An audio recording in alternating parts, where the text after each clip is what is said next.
listen, if you're a longtime listener to this program, you'll understand why this makes me so angry. And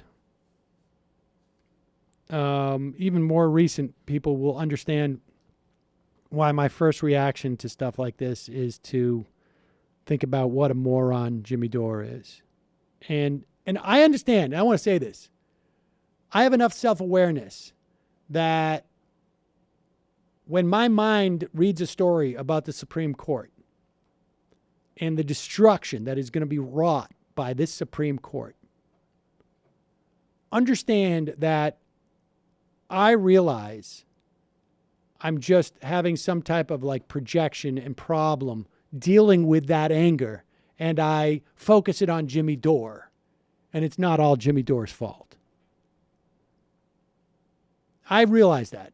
I'm taking emotional stock, and I realize that I am being a little bit immature about it, but he's an idiot. So here is this story. As you know, I guess it must have been maybe in 2015 now, there was a case called Friedrichs. And Friedrichs came out of California, and I believe it was about a teacher suing the state teachers union in California.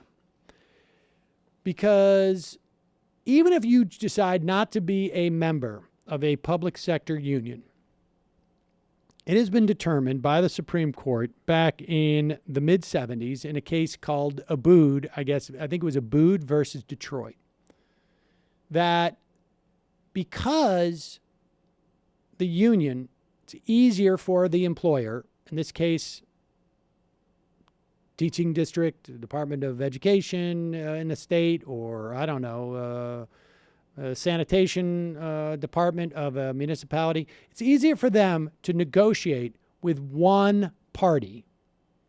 That if your shop, sanitation department, is a union shop, the union will negotiate for you on your behalf, even if you decide not to become a member, even if you decide you don't want to pay dues. But it was determined in this case of Abood that if the union is forced to be your negotiator because you can't negotiate individually with the employer, they don't want to negotiate with you. If you want that job, the unions are going to negotiate for you. Then you should pay an agency fee, a small fee to cover the cost of their negotiating. They're hiring the lawyers, they're representing, they're making sure that the contract is being upheld, et cetera, et cetera. That's essentially what Abood was, the big principle that came out of Abood. Agent fees, essentially, were constitutional as long as workers didn't cover the cost of political or activism activity by the court.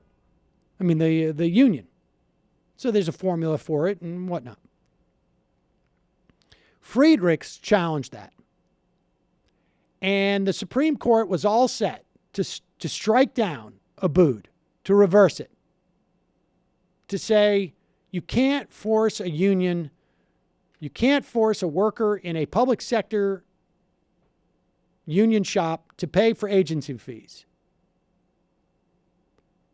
And it would starve the unions, public sector unions, money they need to represent their members and even their non-members. This is going to be incredibly debilitating to public sector unions, incredibly debilitating. And this case was primed. They heard, I think, oral arguments, and then God intervened and killed Antonin Scalia. God stepped in and said, we're going to save public sector unions, and I'm going to kill Antonin Scalia. I don't know if that's the way it worked, but Antonin Scalia died. It left the group of conservative justices without a fifth vote. The court split 4-4.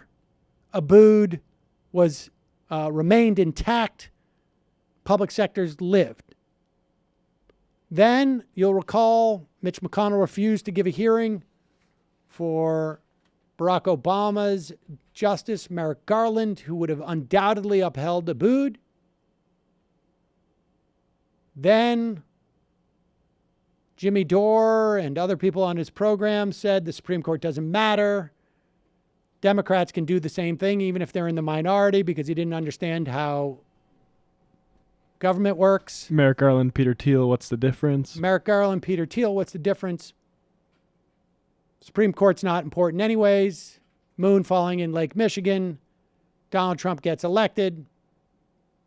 And the one thing that Donald Trump has been able to do competently is to take a list of the most right-wing justices in the country from the Heritage Foundation and appoint one of them to the Supreme Court. His name is Neil Gorsuch.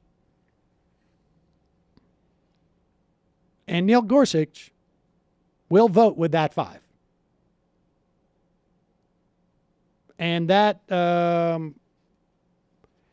as of today, the Supreme Court has accepted Janus v. American Federation of State, County, and Municipal Employees, AFSCME.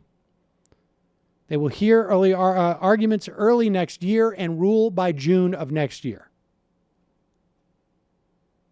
And basically, you will have the largest sector of unionized workers in this country, the public sector, will become more or less so-called right to work.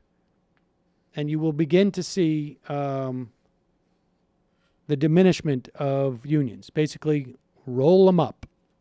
I don't know. There are chances. I mean, we spoke to people in anticipation of Friedrichs, but really bad situation.